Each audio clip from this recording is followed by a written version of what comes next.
চাউল বজাৰ এইখিনিতে তাৰমানে গাঞ্জা বিক্ৰী কৰিছিলে, ধৰা পৰিছে। মানুহজনৰ নাম আলি বুলি শুনা পাইছোঁ। মানুহজন তেখেতে পলাইছে। এই চাউল বজাৰ এইখিনিত, বৰপেটাৰ চাউল বজাৰ, শিৱ মন্দিৰ এইখিনিত। শিৱ মন্দিৰ। মানুহজনৰ নাম আলি বুলি শুনা পাইছোঁ।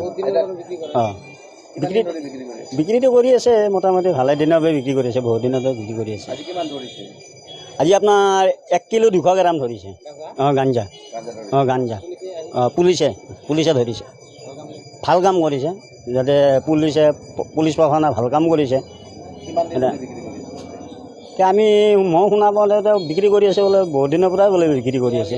আলি এনে শুনা পাই আছে, কলৰ ভাঙাত বুলি কৈ আছে।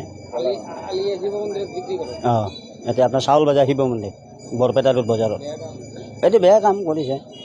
এইটো যাতে পুলিচ প্ৰশাসনে ভাল কাম কৰিছে, আৰু যাতে আগুৱাই যাব পাৰোঁ, যাতে অলপ উন্নতি আৰু ভাল এগিলা বন্ধ হ'ব লাগে। ড্ৰাগছ মুক্ত গাঞ্জা এগিলা বন্ধ হ'ব লাগে।